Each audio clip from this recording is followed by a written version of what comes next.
अनंत एक शक्ति है जो वाणी का विषय नहीं है।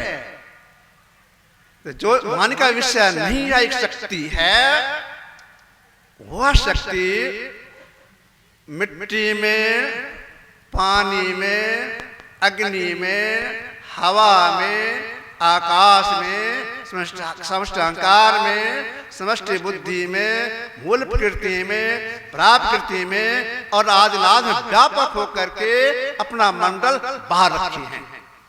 कितने बाहर हैं, इसे कोई सीमा नहीं है। इसलिए उनके लिए कहा गया निरुपम, तो कोई उपमा नहीं है। कितने बाहर हैं। ऐसे परमात्मा को अगर कोई बुद्धि की तरह समझ लेती है, सही परमात्मा स्वरूप ऐसा ही होगा, तो उसके लिए लाभ की बात क्या हो जाती है। तो अभी हम लोगों ने पाठ में सुना, चेद वेदी दत्त सतमस्ति न चेद्या वेदिन महति विनिष्ठि भूतेषु विचित धीरा प्रेत्यास्मा लोकार्मिता भवन्ति। यदि इस जन्म ब्रह्म को जान लिया तब तो ठीक है, यदि नहीं जाना तो बड़ी भारी हानि है। यदि जन्म ब्रह्म को जान लिया तब तो ठीक है। ठीक क्या है? ठीक यही है, अब जीवात्मा को मनुष्य मिलेगा और जो में नहीं जाएगा। और नहीं जाना, बुद्धि में नहीं जाना तो बड़ी भारी हानि बड़ी भारी हानि यही है, उस जीवात्मा को मनुष्य नहीं मिलेगा और सब जाना पड़ेगा। इसलिए महापुरुषों ने बुद्धि में जनाने के लिए प्रयास किया है। लोग बुद्धि में जाने सही परमात्मा है, सुन लिए, पढ़ लिए, हाँ परमात्मा सब में है, समय पर फेल कर गए, यह जानना नहीं हुआ। कॉलेज के विद्यार्थी, 2-4 विद्यार्थी मेरे पास आया, मैंने कहा सत्संग करते हो जी? हाँ बाबा सत्संग करते हैं। ऐसा ठीक है, सत्संग करते हो, परमात्मा कहाँ है कहाँ नहीं है? परमात्मा सब जगह है। कहा ठीक है, परमात्मा सब जगह है। मैं उनका कुर्ता पकड़ा, कुर्ता में परमात्मा है? कहाँ इसमें है? उसको ऐसे हिलाया तो हिलने लग गया कुर्ता। उसका कुर्ता हिल रहा है, परमात्मा हिला कि नहीं हिला? हाँ वह भी हिल गया।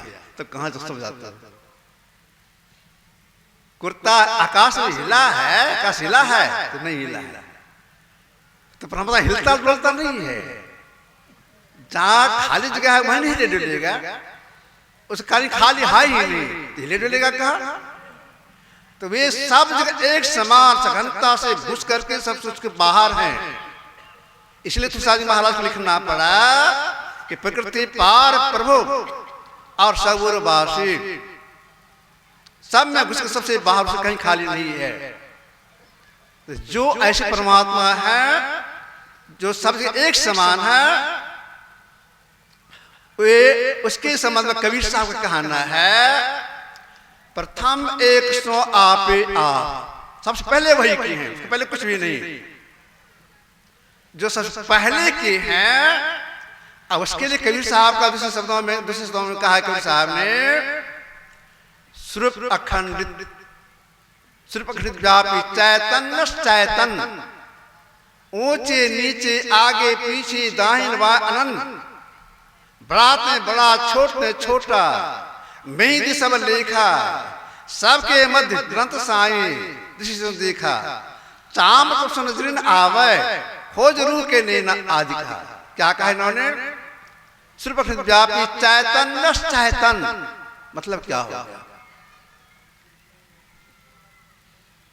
चेतन को चेतना प्रदान करने वाली है।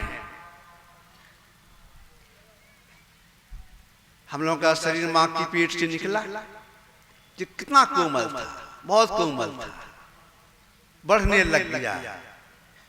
कैसे बढ़ा? किसकी शक्ति से बढ़ा? एक कोई बीज मिट्टी के नीचे गाड़ देते हैं, फूलता है, अंकुरित होता है, बढ़ता है, वृक्ष होता है, किसकी शक्ति से? सूर्य की गर्मी है, घट रही है, किसकी शक्ति से? चेतन की शक्ति से। चेतन को दो भागों में बांटा गया है, एक सामान्य चेतन, एक विशेष चेतन। जिस चेतन से शरीर घट बढ़ रहा है, सूर्य की गर्मी घट रही है, इसको महापुरुषों ने कहा सामान्य चेतन। विशेष चेतन, इस समान चेतन में भी जो व्यापक होकर बाहर रखे हैं, वे होगी विशेष चेतन। अब परमात्मा सामान्य चेतन में भी और विशेष चेतन में भी व्यापक होकर के अपना मंडल बाहर रखे हैं। इसलिए संत कबीर साहब ने कहा चैतन्य चैतन। जो ऐसे परमात्मा हैं, उन्हीं के अभिन्न सहजीव हैं, भिन्न नहीं, अभिन्न सहजीव हैं। उसमें चलते फिरते काज करते, उसी में हम लोग करते, उसी में रहते हैं। लेकिन जो परमात्मा सब में सबसे बाहर को देखते नहीं है। कबीर साहब ने एक मजे की बात कहा है, पानी बिच में प्यासी, मैं सुन सुनी आवत हासी, आत्मज्ञान बिना सब झूठा, क्या मथुरा क्या काशी। मैं सुन पानी बिच में प्यासी, मैं सुन सुनी आवत हासी। मछली पानी में रहती है, तैरती रहती है, चारा खाती रहती है, लेकिन पानी नहीं पी सकती है। जब खाती है पानी जरूर पीती है। कैसी पानी पीती है? आपने देखा तालाब या नदी में मछली कभी कभी ऐसे उलटती है, जिसमें उलटती उसे पानी पीती है। इसी तरह से हम जीव हैं, परमात्मा चलते फिरते हैं, सारा काम परमात्मा के अंदर हो रहा है, लेकिन परमात्मा का दर्शन नहीं हो रहा है। इसलिए हम जीव जहां है, अभी कहां है? दोनों भोग बीच में है, जागृत अवस्था में। जहां हम जीव दोनों भोग बीच में है, परमात्मा भी वहीं पर है। जब कंठ में आ जाते परमात्मा कंठ में भी है, छाती में चले जाते हैं नींद में, परमात्मा छाती में भी है, सब जगह पे है, लेकिन उनको हम देखते नहीं है। जैसे मछली पानी के अंदर है, पानी पी नहीं सकते, पानी पीने के लिए उसको उल्टना पड़ता है। वैसे ही हम जीव परमात्मा में सारा काज करते हैं। अगर उनको देखना चाहते हैं, मिलना चाहते हैं, उल्टना पड़ेगा। उलटी पास लो, पैरो पकड़ो, पसरा मना बटोर, मन को बटोर को उल्टना पड़ेगा। उल्टने के लिए क्या करना पड़ेगा? आंख से पिंड का भाग है, ऊपर ब्रह्मांड का भाग है। पिपा साहब ने कहा था पिंड से ब्रह्मांड चला है। अगर परम दर्शन करना चाहते हैं, पिंड को छोड़कर ब्रह्मांड चलना पड़ेगा। कैसे चलेंगे? इसलिए क्या करना पड़ेगा?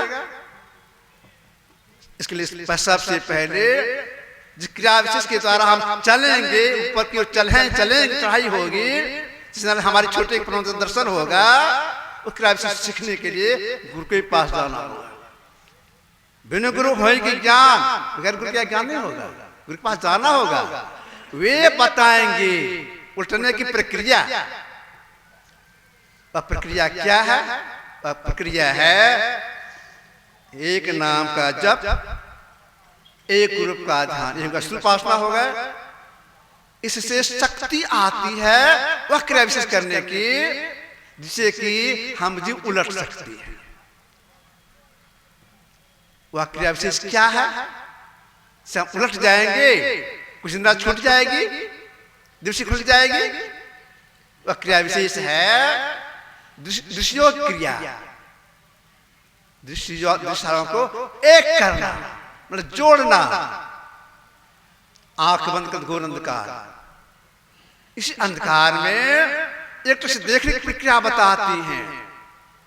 कैसे देखेंगे? तो देखिए गुरुदेव इतने दयालु थे कि देहात के लोग भी इस बात को बूझे कैसे देखना चाहिए अंधकार में। देहाती उदाहरण देख समझाने का प्रयास किया अंधकार में कैसे देखना होगा। इन्होंने कहा है टकवा ताकन दियो बताइए तिलखृति मिरपटी। टकवा ताकन अंधकार में देखना कैसे? टकवा ताकन। टकवा ताकन क्या हो गया? पहले देहात की माँ बहने मूज का धम्मा बनाती थी, टकवा खरीद के लिए आती थी, काट कर मिट लगा रहता था, नोकदार होता स्वाद है, मूज के बांधती थी पहले रस्सी से थोड़ा सा गोल करके। अब डलिया बनाना है, झांपी बनाना है, पेला बनाना है, तो टकवा को सीधा भोंकती थी, सीधा जैसे डलिया बढ़िया मिले छेद होता था उसमें मुझे घुसा करके घुमा के बांधती थी। उसके बगल में फिर सीधा भोंकती थी, छेद होता था उसी मुझे घुसा करके इसे बांधती थी, इस तरह से डलिया तैयार होता था। ठीक ऐसे ही टकवा ताकन अंधकार सीधा देखना है। कहाँ देखना, कैसे देखना है?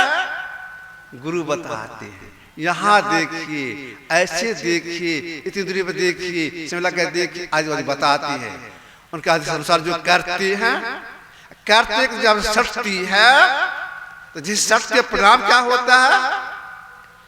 5 कर्मेंद्रियां, 5 ज्ञानेंद्रियां की छूट जाती है, पिंड से बढ़ा चढ़ाई हो जाती है। तो चढ़ाई होती है कि केवल जीव ही जाता है ऊपर, ब्रह्मांड में नहीं। साधक को संत तब इन्होंने कहा मनसे चेतन धार साधार केवल पट गए जामे। मन से चेतन धार ही मन बुद्धि चितहंकार और जीवात्मा उसमें घुसता है। जैसे घुसता है परिणाम क्या होता है? 5 करने 5 छूट जाती है, उस जीव की दृष्टि खुल जाती है। उस दृष्टि से परमात्मा का दर्शन नहीं कर पाती है, उनकी माया का दर्शन करती है। क्यों?